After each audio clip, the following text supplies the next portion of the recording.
kasih untuk malam ini kami boleh bertemu di sini, dan juga ada pokok-pokok doa yang sudah dinaikkan. Biarlah Tuhan mendengar dan mengabulkan semuanya.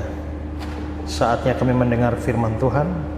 Kami mohon pimpinan Roh Kudus menolong kami di dalam mendengar firman, supaya kami bisa memahaminya, mengertinya, menerimanya, dan lebih-lebih melakukannya dalam hidup kami tiap hari. Ampuni dosa dan salah kami, supaya tidak menghalangi berkat firman Tuhan dapat kami peroleh. Tuhan juga menolong sehingga semua peralatan yang kami pakai bisa berfungsi dengan baik untuk mendukung pemberitaan firman. Hamba-Mu juga Tuhan menolong supaya bisa menyampaikan dengan baik dan benar, dijauhkan dari kesalahan bahkan kesesatan. Terima kasih Tuhan. Kami siap belajar firman Tuhan. Mari Tuhan berfirman buat kami. Dalam nama Yesus kami berdoa. Amin. Baik, shalom.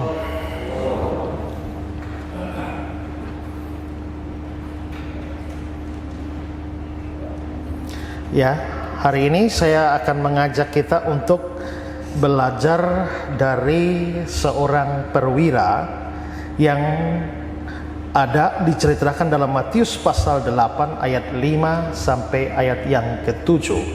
Matius 8 ayat yang ke-5 sampai ayat yang ke-7. Bunyinya begini. Ketika Yesus masuk ke Kapernaum, datanglah seorang perwira mendapatkan dia dan memohon kepadanya, "Tuan, hambaku terbaring di rumah karena sakit lumpuh, dan dia sangat menderita." Yesus berkata kepadanya, "Aku akan datang menyembuhkannya." Saudara-saudara, ini satu cerita yang juga ada di dalam Injil yang lain, yakni Injil Lukas. Tapi pada kesempatan ini kita bisa lihat bahwa ini adalah seorang perwira di Kapernaum. Siapa dia sebenarnya?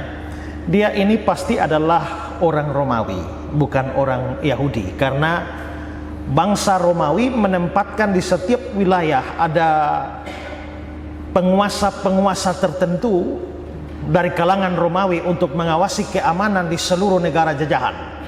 Dan karena itu maka perwira ini dia jelas adalah orang Roma yang ditempatkan di Kapernaum untuk menjaga keamanan di sana. Dan dia mempunyai seorang budak atau seorang hamba. Hamba ini terbaring di rumah karena sakit lumpuh dan sangat menderita. Dan ketika Yesus ke sana, dia meminta supaya Yesus menyembuhkan perwira hambanya. Nanti kalau kita melihat di dalam Lukas pasal 7, ada orang-orang yang diutus ke sana, bukan perwira itu yang pergi. Kalau di dalam ayat ini dikatakan perwira itu yang memohon kepadanya, "Tuan, hambaku terbaring di rumah karena sakit lumpuh." Dan dia meminta sendiri.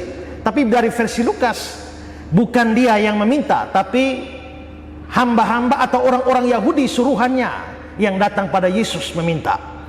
Itu tidak bertentangan, karena kalau utusan-utusan itu meminta atas permohonan dia, tetap dianggap sebagai dia yang memohon. Sama seperti kalau saya bercerita pada saudara, saya sedang bangun rumah, padahal yang bangun bukan saya, tukang yang bangun. Ya, tapi tetap biarpun tukang yang bangun, karena tukang itu bangun atas permintaan saya, ya dianggap saya membangun.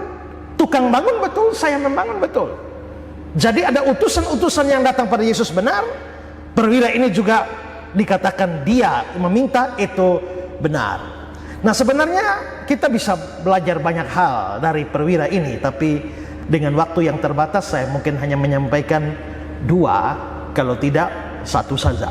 Kita mau melihat apa sih yang bisa kita pelajari dari perwira ini. Yang pertama adalah bahwa dia adalah orang yang mempunyai kepedulian yang tinggi terhadap orang lain. Dia orang yang punya kepedulian yang tinggi pada orang lain. Sifat peduli dari perwira ini sebenarnya kita sudah bisa lihat di dalam versi Lukas.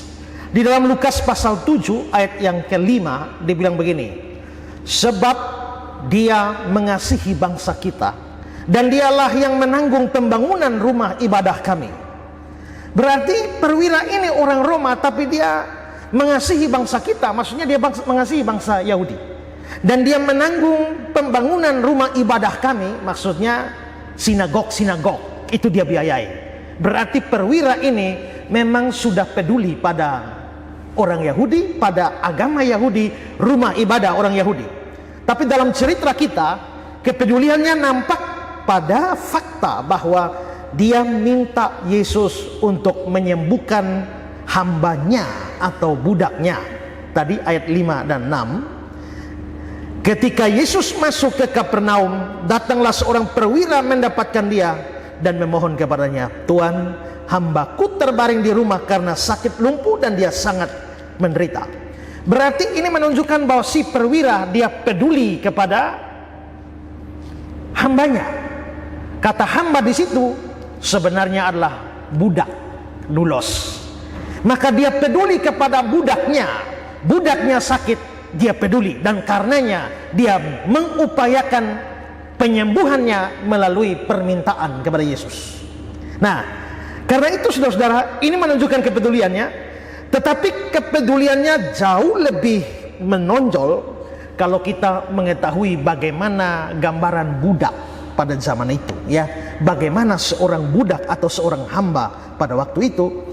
Budak atau hamba pada masa itu begitu rendah nilainya di mata para tuan. Saya mungkin mau kasih komentar dari Barclay, ya. Budak bukanlah seorang pribadi. Ini gambaran tentang budak pada masa itu. Budak bukanlah seorang pribadi, dia hanya sebuah alat yang hidup. Jadi dianggap barang itu, budak itu. Tapi barangnya hidup. Seorang majikan berkuasa mutlak atas budak-budaknya. Dia dapat memotong telinganya atau menghukum mereka untuk bekerja berat. Misalnya mempekerjakan mereka di ladang dengan dirantai, atau kerja paksa di pabrik. Atau dia dapat menghukum mereka, memukulnya dengan tongkat, cambuk, dan atau gada. Dia bisa memberi tanda di dahi mereka bahwa mereka pencuri atau pelarian, dan pada akhirnya terbukti tidak dapat dibela lagi, dia dapat menyalibkan mereka. Itu budak. Kalau ada budak yang mencuri dan berhasil ditangkap, maka budaknya itu dikasih huruf V di jidatnya. V itu adalah fugitivus, artinya pencuri. Dan dikasih huruf V pakai apa? Kalau saudara lihat di kampung-kampung ada sapi-sapi, orang biasa cap itu ya, pakai besi, ya. Nah, misalnya Esra Soro, maka sapinya ditempel ES, ya. Nah, itu pakai begitu, besi panas, huruf V itu dikasih panas, setelah itu taruh di sini. Maka lu jalan kemana-mana seumur hidup ada V di sini, artinya lu ini pencuri. Tapi sampai pada tahap tertentu, maka seorang budak itu bahkan bisa disalibkan oleh tuannya. Kadang-kadang juga ada budak-budak yang, kan waktu itu tuan-tuan itu biasa punya selir banyak, punya istri banyak. Dan untuk menjaga istri-istri itu ditaruh di satu asrama khusus namanya harem. Untuk menjaga harem itu, maka dikasihlah budak-budak tertentu penjaga harem. Tapi tuannya khawatir, kalau budaknya dikasih jaga ini asrama putri, ini bahaya ini ya. Lama-lama pagar makan tanaman. Supaya aman, maka budak penjaga harem itu dikebiri. Budak yang sudah dapat kebiri itu namanya sida-sida. Jadi kalau kita baca di kisah para saudara, sida-sida dari Ethiopia, coba periksa, pasti sudah dapat kebiri itu. Ya. Jadi artinya seorang tuan bahkan bisa kebiri budaknya kalau dia mau. Maka budak itu sangat tidak dihargai pada masa itu. Barclay juga menceritakan seorang namanya Fedius Polio yang langsung melempar budaknya untuk menjadi makanan binatang buas, hanya karena budaknya menjatuhkan beberapa gelas dan pecah, langsung dibuang jadi makanan binatang buas. Atau bahkan dikatakan bahwa seorang majikan perempuan itu tidak perlu alasan untuk memukul budaknya. Kalau dia tiba-tiba kepengen pukul, tangan gatal, dia lu marisiin dulu ya. ditempelin dulu satu kali. Ya, tidak perlu alasan. Bahkan ada tuan yang hobi mendengar erangan kesakitan dari budaknya. Jadi kalau dia mau minum kopi sore hari begitu ya, sambil ngopi dia panggil budak satu datang, "Mau tiarap di situ, Algojo tolong cambuk dia." Maka dicambuklah si Mau itu sambil dia minum kopi, menikmati kopi sore. Maka mengerikan sekali, orang tidak menghargai budak.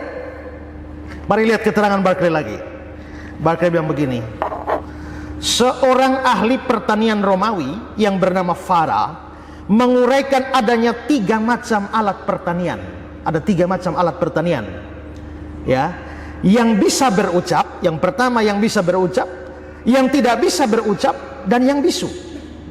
Alat-alat yang bisa berucap termasuk budak-budak.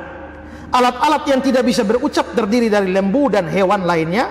Dan alat-alat yang bisu terdiri dari alat-alat bendawi, pacul, parang, linggis, itu bisu, ya. Tapi itu berarti bahwa budak dikategorikan seperti alat pertanian, ya. Perbedaan antara budak dan hewan atau alat-alat bendawi lainnya hanyalah bahwa budak itu bisa berucap atau berbicara. Budak yang sudah tua atau sakit-sakitan dianggap kelebihan bisa dibuang sedemikian saja oleh majikannya. Jadi kalau budak dirasa, "Lu nih sakit-sakit saja, bikin repot saja, buang saja." Kenapa? Itu barang. Hanya kebetulan barangnya bernapas. Itu budak. Ya, coba mari kita bandingkan dengan 1 Samuel 30 ayat 13. 1 Samuel 30 ayat 13. Kemudian bertanyalah Daud kepadanya, "Budak siapakah engkau dan dari manakah engkau?" Jawabnya, "Aku ini seorang pemuda Mesir, budak kepunyaan seorang Amalek. Tuanku meninggalkan aku karena 3 hari yang lalu aku jatuh sakit." Nah, jadi kalau jatuh sakit tuannya tinggalkan saja, buang saja. Itu kan cuma barang. Maka kita bisa melihat bahwa budak itu sangat rendah nilainya di mata para tuan, para majikan pada saat itu. Tapi saudara, kalau perwira ini ternyata budaknya sakit dan menderita, dan dia repot-repot cari Yesus dan memohon kepada Yesus, "Tuhan, tolong hambaku terbaring di rumah karena sakit lumpuh, tolong sembuhkan dia." Maka ini menunjukkan bahwa perwira ini tidak sama seperti orang lain yang merendahkan budak.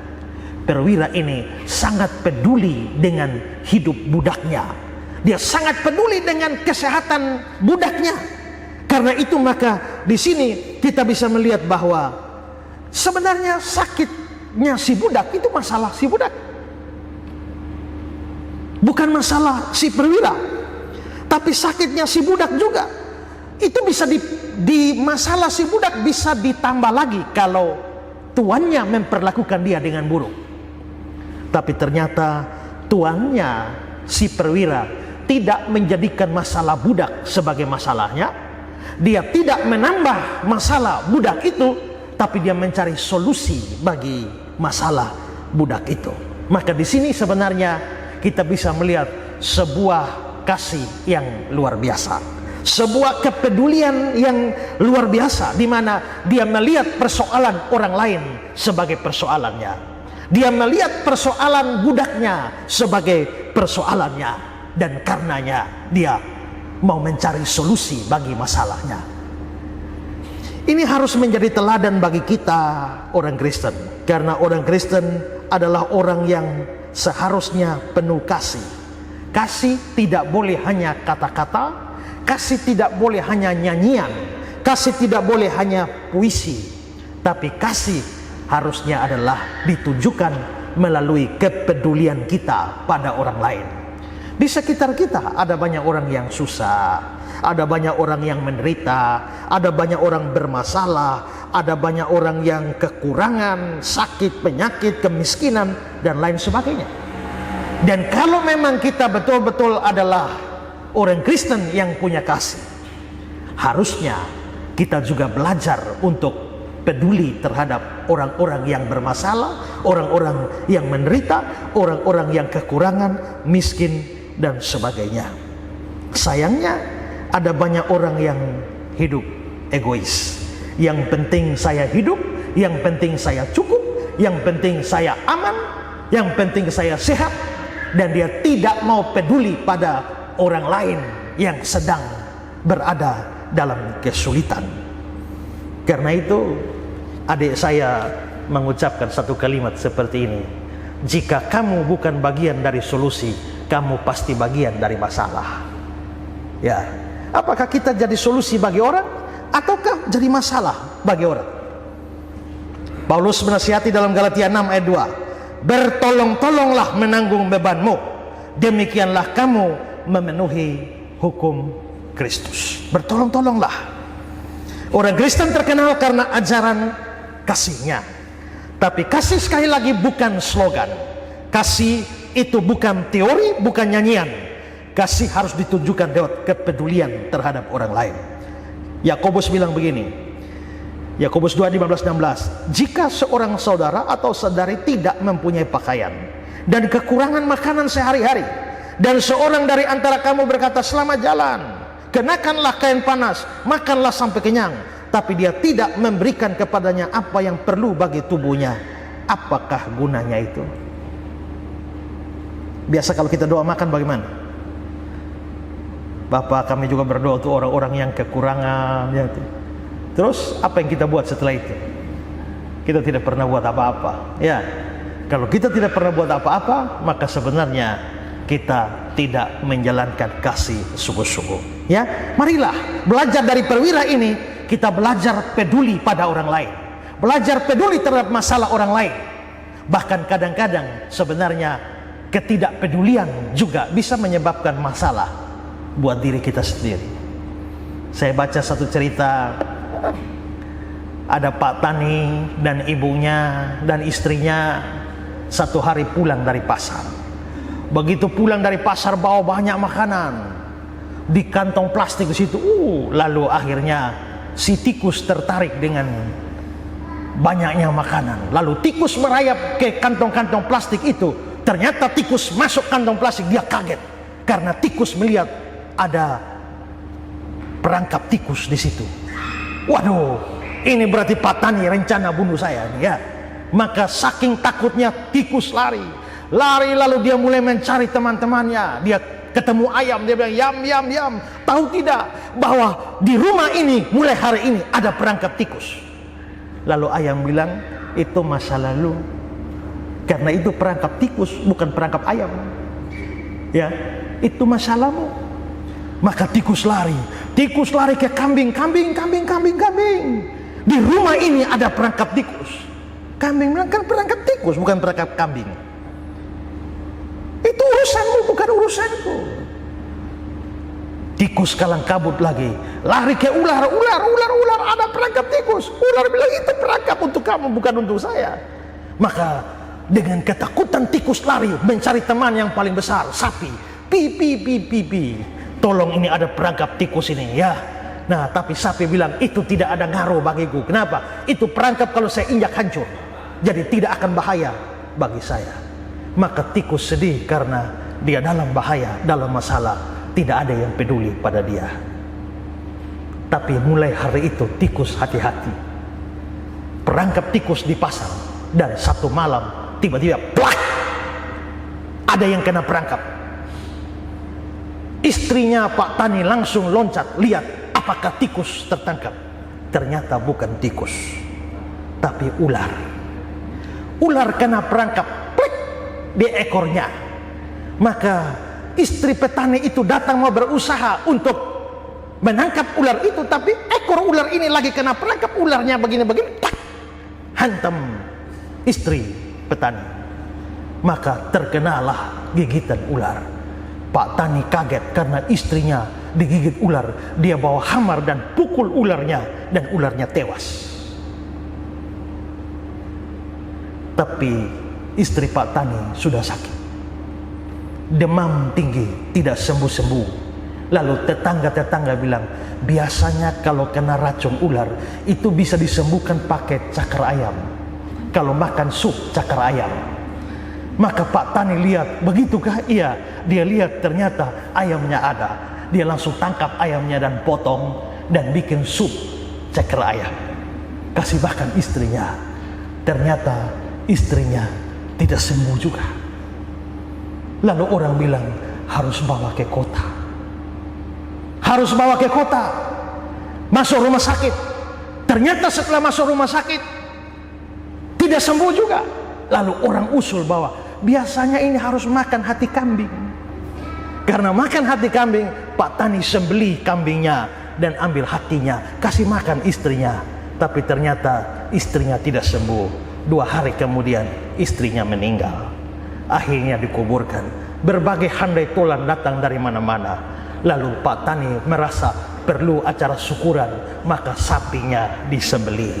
Maka habis juga, ular habis, ayam habis, kambing habis, sapi habis.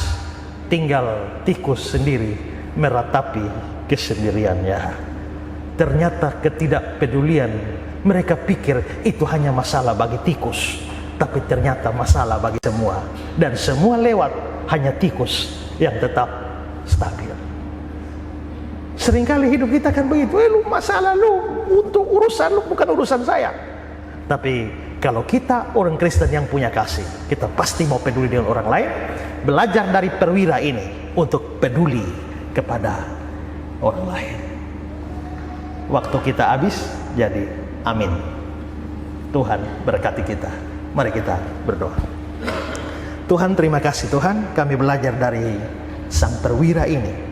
Walaupun dia seorang yang besar, seorang yang tinggi, seorang yang berkedudukan tinggi, tapi dia mau peduli dengan budaknya. Budak rendahan yang bahkan dianggap sebagai barang, tapi dia tetap peduli. Dia melihat masalah budaknya sebagai masalahnya dan mencari solusi dari masalah itu. Tolong kami Tuhan supaya belajar peduli dengan orang lain. Mungkin tetangga kami, sesama jemaat, kawan atau keluarga yang sedang berada dalam kesulitan-kesulitan, kekurangan, kemiskinan, problem-problem. Kalau kami mengetahui hal itu Tuhan, tolong supaya kami mau belajar peduli dan mencari solusi bagi orang lain. Biarlah kasih kami bukan hanya teori, kasih kami bukan hanya slogan, tapi kasih kami diwujudkan dengan kepedulian dan bersama mencari solusi bagi problem-problem orang lain.